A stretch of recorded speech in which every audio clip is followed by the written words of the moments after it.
Well, hello, everybody. We are here today. I am so excited about this interview. I am Dr. Kathy Amos, CEO of Business Empowered International Chamber of Commerce. And today I have with me the amazing, beautiful Ameka Coleman, who is the CEO of Strands of Faith. Welcome to our show. Thank you. So glad to be here. So we're here with our very first podcast today, and we are going to collaborate with amazing entrepreneurs like Ameka and just hear her journey, hear her story. I know that there are so many amazing things that have happened along your journey, and God has really moved in such supernatural ways, and we want to hear about some of that. So the first question I want to ask you, Ameka, is how did you come up with the name Strands of Faith? That's a really good question.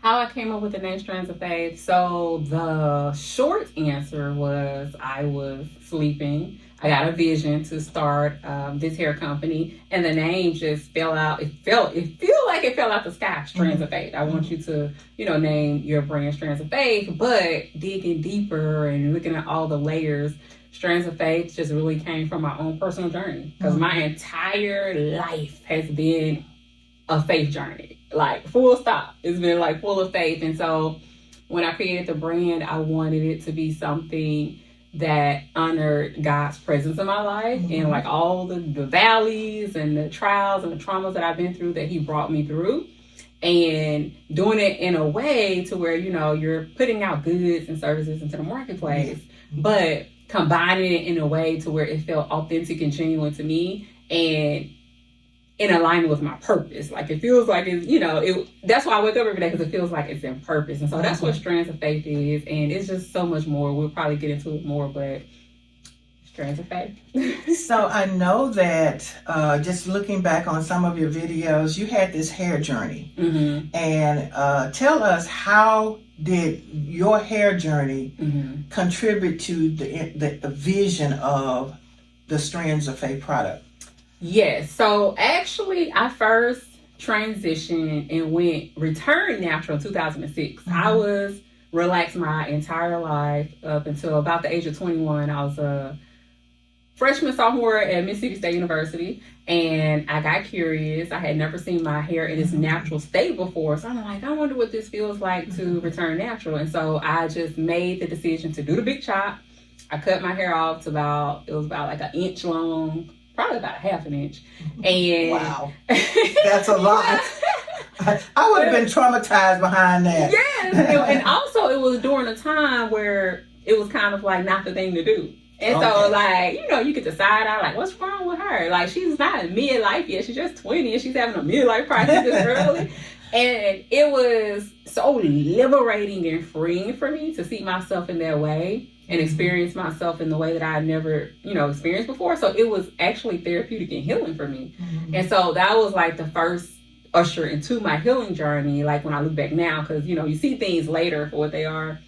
So I transitioned, did the big chop, and then from there, the feeling that I got was so good that I wanted to bring other people on the journey. So I shared my journey, documented it on Instagram, built a community that way of other women, who was considering going natural as well.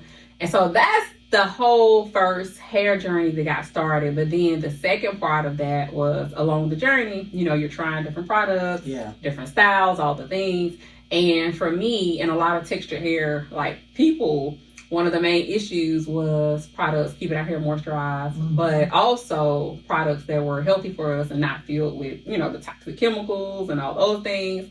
And so later, when I got into my career, that's how that piece came full circle. But that's initially how my hair journey started, like the prelude to SOF, before I knew it was going to be a SOF. So I want to ask, because I've cut my hair really short before, and it was really cute because, at that time I had a perm and all of that. But when you were talking about a natural hair big chop, that takes faith. Oh, yes. That takes faith. And then to see it grow as long as it has grown over the years, Was there any point in time where you felt like when you chopped it, it's not growing as much as I would like it, or as fast as I would like it, or because even being an entrepreneur is kind of similar to a big chop. You're stepping out in faith and you're doing something different, and sometimes it takes you out of your comfort zone. So how can you relate that big chop to your entrepreneur journey as you navigated through and you kind of thinking about, okay, I've done this. I don't know how long it's going to take me to really get the look. As an entrepreneur, we want to have a certain look and a certain kind of finances coming in and all that good stuff. So tell us, how does that relate kind of, to that area? That's a really great question. And the relatability and the similarities are almost identical. Yeah. When you put it that way about it being a faith journey, I never really thought about a big chop being a faith journey, but that's exactly what it is, because you chop your hair with the hope and intention that it's going to grow back. Right. But when I chopped my hair, what's the amazing thing that happened that just goes to show how faithful God is and just how graceful and all the things he is, because when I did my big chop, I had the desire for my hair to grow back, but I had no idea that my hair would grow back to the longest, most healthiest, most fullest that it had ever been in my life. You had no idea. No idea. So you were just stepping out on faith and saying, I'm going to do this. I don't know how the results are going to be. Okay. Yes. And that's the I guess, like, even though in that instance it wasn't really being obedient to God, it was being obedient to, like, I got the desire in my heart and I did the big chop, and that was obedience in a sense, but it still mimics that with our faith journey, our business journey, doing something he tells us to do and being obedient, and then we see the fruit and the rewards at the end that we couldn't have visualized at the beginning. And so it's like the entrepreneur journey to the faith journey, to the big chop is so similar, because even when I think back to year one, I started with zero. I started with, I share all the time how I started with a little money that I saved up, and no plan, no blueprint, no manual on how the business was going to grow, take off, and all those things. And now February will be in year 8, and God has sustained and provided all the time, and so it's just been so amazing. And it has grown to other countries and all around the world, and hospitals and recreation parks. Tell us about the blessing of going through the pain of watching it flourish, because that's what your hair journey was when you did the big chop. You had to watch and appreciate it flourishing in the state that it was until it got to where it is today.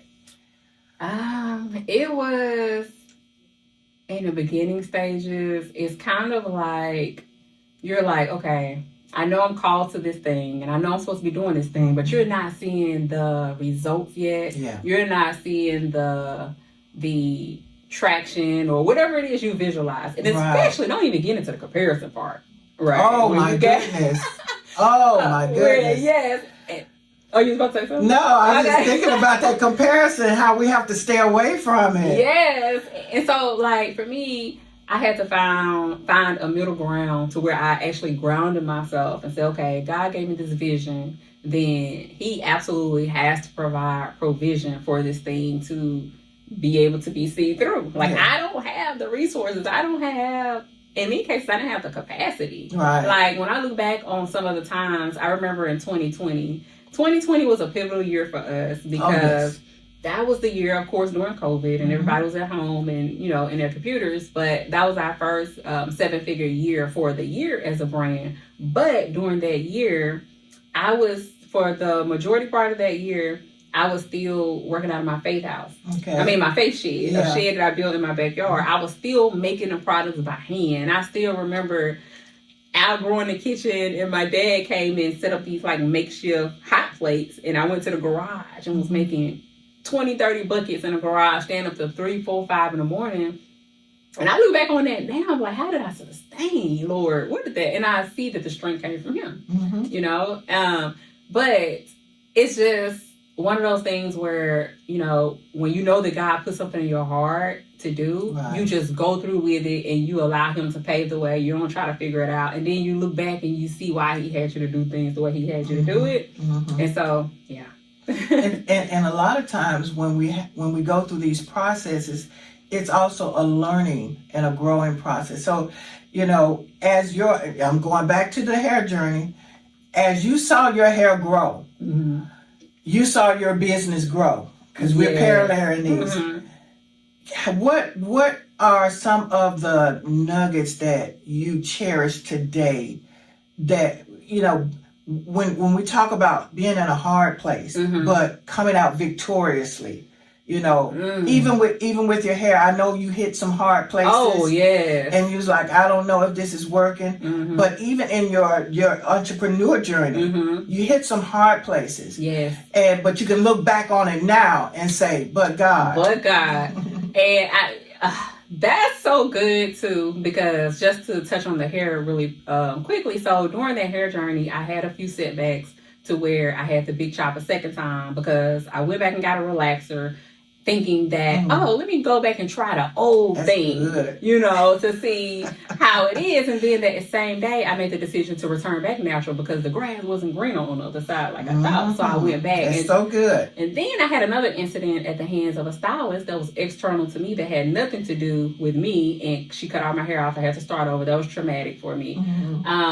And so when I look at the entrepreneur journey, right, there's been times where I've been in my own way and things happen. There's been times where other people have done things that impacted me. But one of the things most recently, because I just posted about this, when you talk about, you know, being in a hard place and coming out victorious, was I remember last year I was sitting at my desk and I was just so mentally exhausted, spiritually exhausted. I was just exhausted. I'm like, God, I don't know how I'm going to do this, but I need you. And the business was in a tough space, because for me, I like to be a good steward over our finances, but I'm a planner.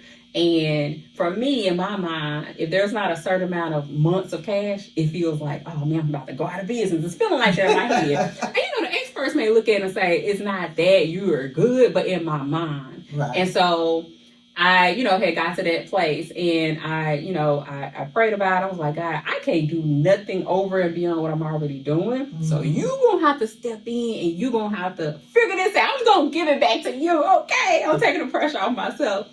And so I did that. And the months following, that was the month I did a few pitch competitions, grants and all of that. And we brought in over $235,000 in grants within that month spans, right after just not knowing. Wow. I was considering selling my van to increase cash flow.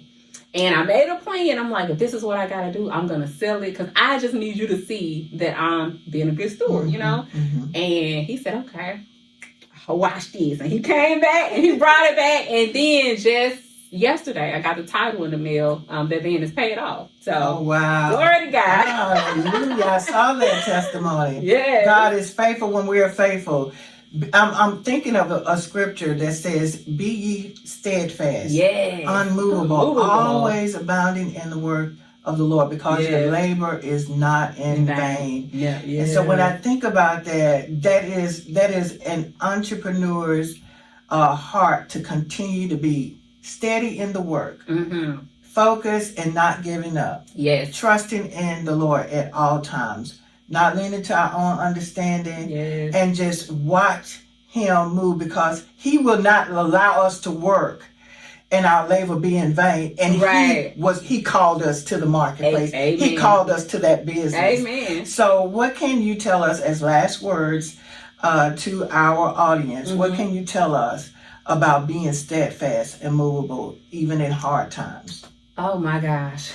What I can tell you about being steadfast and immovable, even in hard times, is outside of doing things because you want to do it. I always say you have to know your why. And your why stems from your purpose. Like, the quicker you can understand and know your purpose and be planted and rooted in that, and don't let nobody uproot you, the quicker you'll be able to see that, okay, this path may not be easy for me, but I can make it because this is my calling. Yes, that's it. Yes. That's so good. It's like throughout this time, like, you know, when I've had the struggles, or when I've had the doubts, or when I've had fears to show up, I have to be reminded back to that. Well, why are you doing this? You know, you're doing this because you want to bring great products, effective products, clean products to your community, right? You're doing this also because it's bigger than hair. It's hair care meets heart care. You want to impact people on an emotional level so that they can become the best versions of themselves and know that regardless of what trauma you've been through, what valleys you've been through, you can overcome that because you're not your past.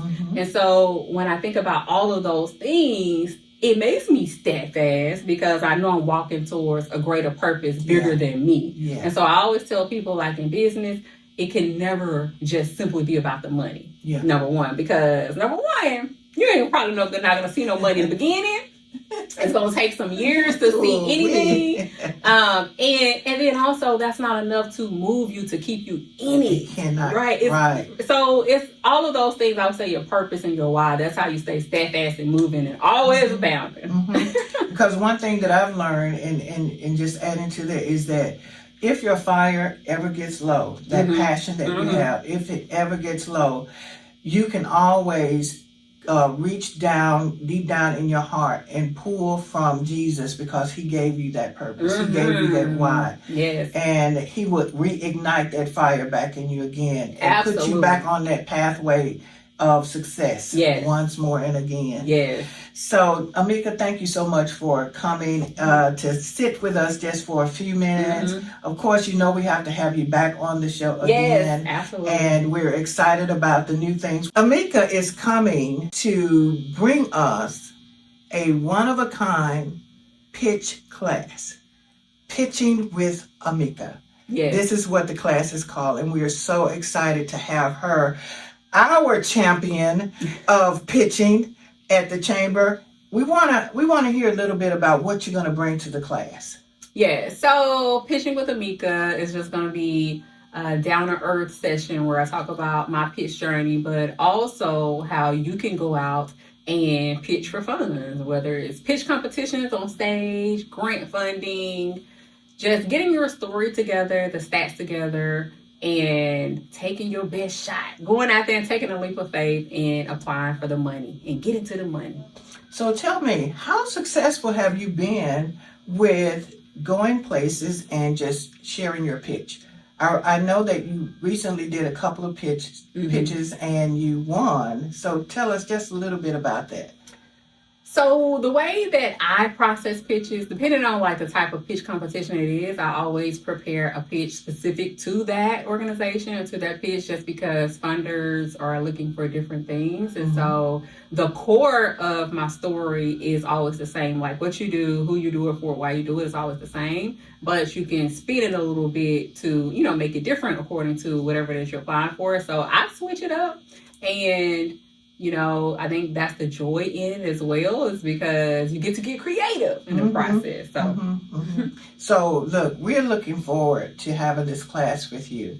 The classes are available. They're online right now. You can go to the website at www.businessempoweredintl.com and go to our events and services, and you will find the button. Just click there on that button. The tickets are $20, and like I said, it's an online class. We're looking forward to pitching with you, Ameka.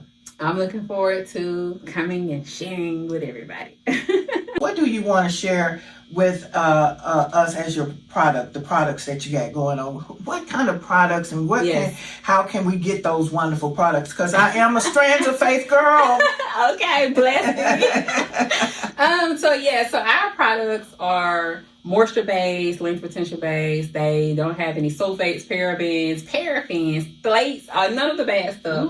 And so if you are someone who's looking to continue your healthy hair journey or to jumpstart your healthy hair journey, then we have everything you need, from shampoos, conditioners, stylers, moisturizers, everything. And they can be found at strandsoffaith.com. We are also on Amazon and TikTok. Awesome. Thank you again for coming and sharing your heart with us. Look, this has been the first segment of Success Talk at Be Empowered Global Media. I want you to visit our website, www.businessempoweredintl.com. Consider becoming a part of the chamber, and we'd love to have you here on this kingdom journey. God bless you, and we will see you next